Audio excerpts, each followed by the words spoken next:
నమస్తే, welcome to టీవీ8 news. నేను మీ ఆదిత్య. ముందుగా బులెటిన్ హెడ్లైన్స్. గొంతు ఇన్ఫెక్షన్తో యశోద ఆసుపత్రిలో చేరిన మంత్రి కోమటిరెడ్డి వెంకటరెడ్డి. ఏపీలో మీచౌంగ్ ప్రభావిత ప్రాంతాల్లో కేంద్ర బృందం పర్యటన. మంచం కింద పడుకొని తుపాకీ పేల్చిన 4 ఏళ్ల బాలుడు తల్లిదండ్రులపై కేసు. తెలంగాణ మంత్రి కోమటిరెడ్డి వెంకటరెడ్డి స్వల్ప అస్వస్థతో ఆసుపత్రిలోనూ చేరారు. ఎన్నికల ప్రచార సమయం నుంచి ఆయన గొంతు నొప్పితో బాధపడుతున్నారు. అది మరింత తీవ్రం కావడంతో హైదరాబాద్ సోమాజిగూడలోని యశోద ఆసుపత్రిలోనూ చేరారు. ఎన్నికల ప్రచారంలో విరామం లేకుండా పాల్గొని ప్రసంగించడంతో ఆయన గొంతుకు ఇన్ఫెక్షన్ అయింది. ప్రస్తుతం చలి వాతావరణం పెరగడంతో ఉష్ణోగ్రతలు పడిపోవడంతో అది మరింత ఎక్కువైంది. ఆయనను పరీక్షించినటువంటి వైద్యులు ఇన్ఫెక్షన్ స్వల్పంగానే ఉందని, ఆందోళన చెందాల్సిన పని లేదని చెప్పారు. నిన్న ఢిల్లీ వెళ్లిన వెంకటరెడ్డి లోక్సభ స్పీకర్ ఓం బిర్లాను కలిసి ఎంపీ పదవికి రాజీనామాను చేశారు. అనంతరం తెలంగాణలోని జాతీయ రహదారులు విస్తరణ చేపట్టాలని కోరుతూ national highway authority of India chairman ను కలిసి కోరారు.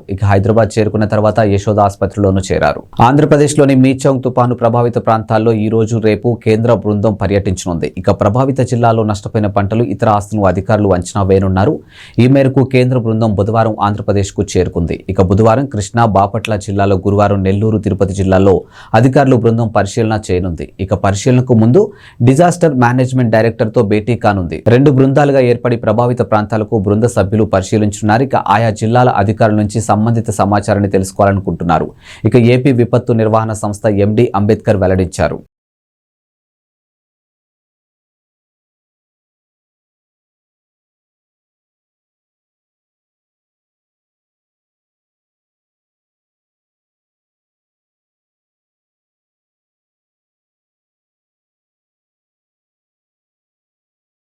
అమెరికాలోని వెస్ట్ మోర్లాండ్ కౌంటీలో ఉన్నటువంటి 4 ఏళ్ల బాలుడు మంచం కింద పడుకుని తుపాకీతో తనకు తాను కాల్చుకుని గాయపరుచుకున్నాడు.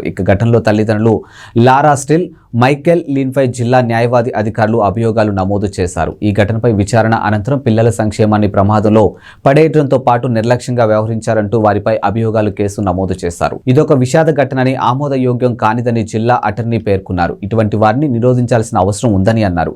ఇలాంటి ఘటనలకు నిరోధించాలంటే అందుకున్నటువంటి ఏకైక మార్గం తుపాకులను సురక్షిత ప్రదేశంలో ఉంచడమేనని స్పష్టం చేశారు. ఈ ఏడాది జూలై 6న రోస్టవర్ టౌన్షిప్లో ఉన్నటువంటి గౌడియా డ్రైవ్లోని తన ఇంట్లో 4 ఏళ్ల రోనీలిన్ ప్రమాదవశాత్తు తుపాకీ పేల్చి గాయపడ్డాడు. వెంటనే అతన్ని ఆసుపత్రికి తరలించారు. చిన్నారి ఇప్పటికీ నిరంతరం వైద్య సంరక్షణ పొందుతున్నట్లు అధికారులు తెలిపారు. తుపాకీని లోడ్ చేసి బెడ్రూమ్లో నేలపై ఉంచడంతోనే ఈ ఘటన జరిగిందని విచారణలో వెల్లడైంది. ఘటనా సమయంలో స్టీల్, లీన్ ఇద్దరు ఉన్నారు. తుపాకీ శబ్దం వినిపించిన తర్వాత వెళ్లి చూస్తే కుమారుడు గాయంతో, రక్తమూడుతో కనిపించాడు. పక్కనే తుపాకీ ఉంది. ప్రతి నేరాన్ని నిరోధించలేమని, కానీ అత్యంత దుర్బలమైన వాటిని నిరోధించేందుకు ఓ మార్గాన్ని కనుగొల్సి ఉందని జిల్లా అటర్నీ పేర్కొన్నారు. తుపాకులకు సురక్షిత ప్రదేశంలో ఉంచడం ద్వారా ఇటువంటి ఘటనలకు నిరోధించవచ్చని వివరించారు. తక్షణ మానవతావాద సాయం కోసం గాజాలో ఇజ్రాయెల్ హమాస్ కాల్పుల విరమణకు డిమాండ్ చేస్తూ ఐక్యరాజ్య సమితి జనరల్ అసెంబ్లీలో ప్రవేశపెట్టినటువంటి ముసాయిదా తీర్మానానికి భారత్ అనుకూలంగా ఓటు వేసింది. హమాస్ చెరలో ఉన్నటువంటి బందీలందరినీ బేషరతుగా విడుదల చేయాలని ఈ తీర్మానంలోనూ పొందుపరిచారు. Algeria, Bahrain, Iraq, Kuwait, Oman, Qatar, Saudi Arabia, UAE, పాలస్తీనాతో పాటు అనేక దేశాలు స్పాన్సర్ చేసినటువంటి ఈ తీర్మానంపై మంగళవారం ఓటింగు జరిగింది.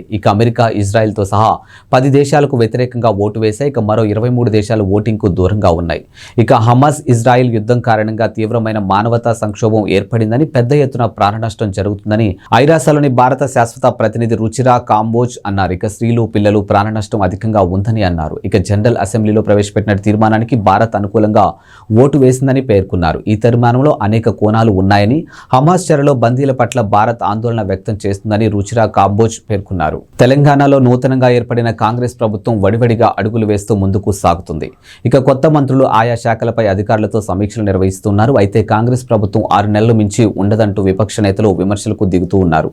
ముఖ్యంగా హిప్ రీప్లేస్మెంట్ సర్జరీ చేయించుకుని ఆసుపత్రిలో చికిత్స పొందుతున్నటువంటి మాజీ సీఎం కేసీఆర్ ను సీఎం రేవంత్ సహా పలువురు మంత్రులు, కాంగ్రెస్ నేతలు పరామర్శించిన నేపథ్యంలో ఈ తరహా విమర్శలు మరింత ఎక్కువయ్యాయి.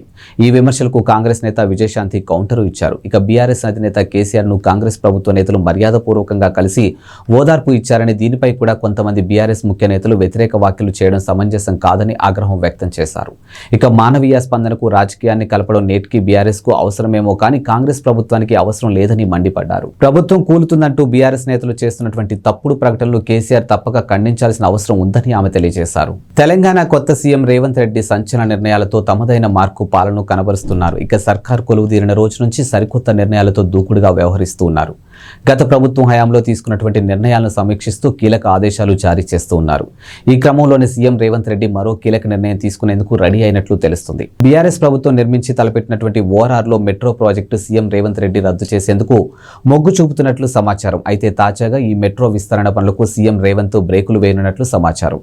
ఇక మంగళవారం ఎంఐఎం ఎమ్మెల్యేతో సీఎం రేవంత్ రెడ్డి భేటీ అయ్యారు. పలు అభివృద్ధి పనులు కార్యాచరణపై వారితో చర్చించారు. ఈ సందర్భంగా ఓఆర్ఆర్ మెట్రో విస్తరణ ప్రాజెక్టు అంశం కూడా చర్చకు వచ్చినట్లు తెలుస్తుంది. ఇక ఔటర్ రింగ్ రోడ్డు వరకు మెట్రో విస్తరణ అవసరం లేదని, అది కొందరు రియల్ ఎస్టేట్ వ్యాపారులకు లాభం చేకూర్చేందుకు గత ప్రభుత్వం తీసుకున్న అనాలోచిత నిర్ణయంగా సీఎం అభిప్రాయపడినట్లు తెలుస్తుంది. ఇక రేవంత్ రెడ్డి ఆ ప్రాజెక్టుకు రద్దు చేసి పాత నగరాన్ని విమానాశ్రయానికి అనుసంధానం చేయాలని ఆలోచిస్తున్నారట.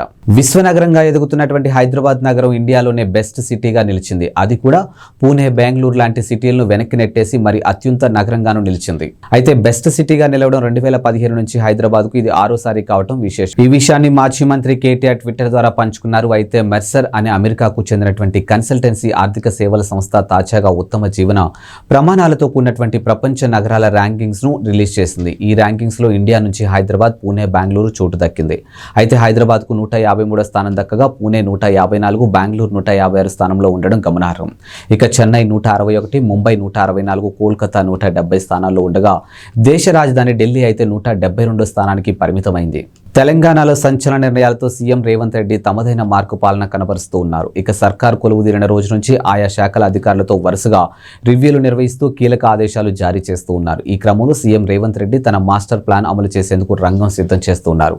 విశ్వనగరంగా ఎదుగుతున్న హైదరాబాద్ నగరాన్ని అభివృద్ధి చేసేందుకు మీ దగ్గరున్న ప్లాన్ ఏంటని ఓ న్యూస్ ఛానల్ యాంకర్ అడిగిన ప్రశ్నకు రేవంత్ రెడ్డి చెప్పిన సమాధానం సోషల్ మీడియాలో తెగ ట్రోల్ అయింది. అప్పుడు ట్రోల్ అయిన తన ప్లాన్ ఇప్పుడు సీఎం రేవంత్ రెడ్డి అమలు చూపేందుకు సిద్ధమవుతూ ఉన్నారు. హైదరాబాద్ మహానగరంలో మూసీ నది ప్రారంభమయ్యే ప్రాంతం నుంచి చివరి వరకు మూసీ నది పరివాహక ప్రాంతాన్ని మొత్తం ఉపాధి, ఆర్థికాభివృద్ధి ప్రాంతంగా రూపుదిద్దించాలని సీఎం రేవంత్ రెడ్డి అధికారులను ఆదేశించారు. వైఎస్ఆర్సీపీ అధినేత వైఎస్ జగన్ కీలక నిర్ణయం తీసుకున్నారు. ఇక వైఎస్ఆర్సీపీ రాష్ట్ర యువజన విభాగం, మహిళా విభాగం నూతన కమిటీలు నియమించారు.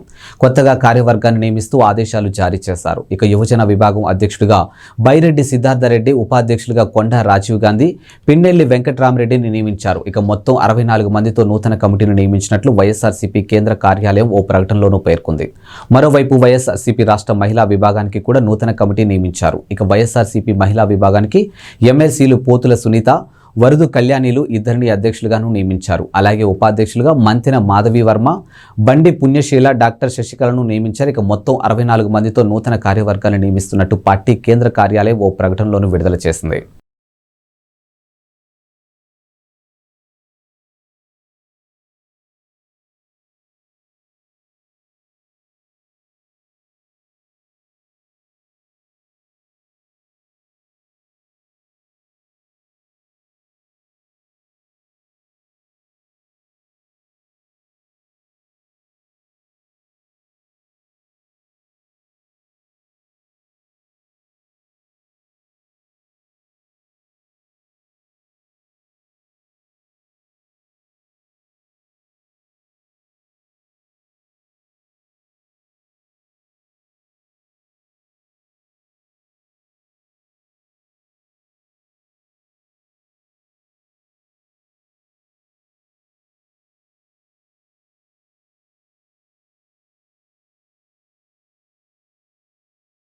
శ్రీశైలం ఆలయ పాలక మండలి కీలక నిర్ణయాలు తీసుకుంది. ఇక దేవస్థానం పరిపాలనా భవన్లో చైర్మన్ రెడ్డివారి చక్రపాణి రెడ్డి అధ్యక్షన సమావేశం నిర్వహించారు.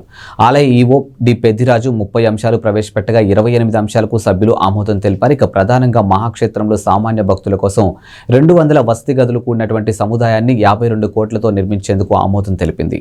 ఇక శ్రీశైలం క్షేత్ర పరిధిలో ట్రాఫిక్, పార్కింగ్ సమస్యను అధిగమించేందుకు టోల్ గేట్, నంది సర్కిల్ మొదలైన చోట్ల 38.50 లక్షలతో ఫ్రీ కాస్ట్ సెంటర్, డివైడర్లు ఏర్పాటుకు అంచనాలకు గ్రీన్ సిగ్నల్ ఇచ్చారు. అంతేకాదు 29 లక్షలతో క్షేత్ర పరిధిలో పలుచోట్ల సీసీ రహదారుల నిర్మాణానికి ఆమోదించారు. శిఖరేశ్వర ఆలయ ప్రహరీ, బండపరుపు సిమెంటు రహదారి పనులకు 49 లక్షలు కేటాయించారు. ఇక సిద్ధారామప్ప జంక్షన్ మలుపు వద్ద 15 లక్షలతో పనులు చేపట్టాలని, కళ్యాణకట్ట వద్ద 13 లక్షలతో మరమ్మతులు, అభివృద్ధి పనులు చేయడానికి ఆమోదం తెలిపారు. శ్రీశైల క్షేత్ర స్థల పురాణం, చరిత్ర, క్షేత్ర ప్రత్యేకతలను పొందుపరుస్తూ చిత్రాలతో కూడినటువంటి టేబుల్ బుక్ ప్రచురించేందుకు సభ్యులు ఓకే చెప్పారు. ఇవి ఇవాల్టి బులెటిన్ అప్డేట్స్. మరో బులెటిన్తో మళ్ళీ కలుద్దాం. అంతవరకు సెలవు. నమస్కారం.